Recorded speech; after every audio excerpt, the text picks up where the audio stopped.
my first thought when the guy was explaining this was, I need to cycle through this channel tunnel, you know, all the way through and back before anybody else does. So what did you think then when you saw a sleekly made video of the Tour de France champ and his Lycra on his nice road bike in a gleaming tunnel? Yeah, well, becoming the first man to cycle from Britain to France. Well, the way that they say it is, he didn't say officially, but we've been in correspondence with his team manager, by the way, and you know, they did email back saying that we're comfortable with being officially the first to do it. But our response back to them was, you better get used to putting officially in front of that then, going forward, because we weren't necessarily official, but we did it. And the first couple of days when I heard about it, it didn't seem to bother me, but then it sort of sunk in, and there was a seed planted at the back of my head, and this isn't right. This is our record, not his.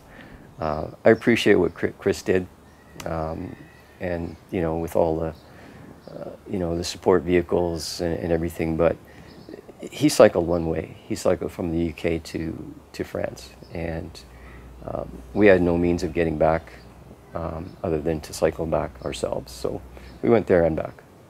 We were sent over originally to oversee the telecommunications and communications installation and commissioning.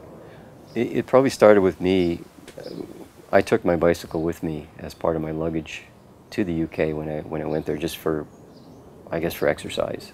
They had starters and the new country and everything, just to see the countryside. So it turned out to be a good idea, because there's nothing better than cycling around some of the B roads in Kent. Once I realized the service tunnel, which is a smaller tunnel that the trains don't go down, there's two running tunnels, went from the UK all the way through to the French side on a concrete screeded floor.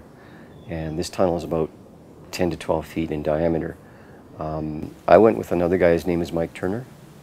We sort of made friends there as cyclists, because he had his bike there as well. So I shared my sort of story and passion with him, and he jumped right on board and said, yeah, we got to do this. So it was just a matter of time.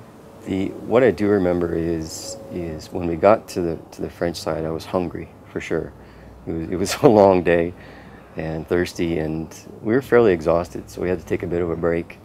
Coming back was different than going there.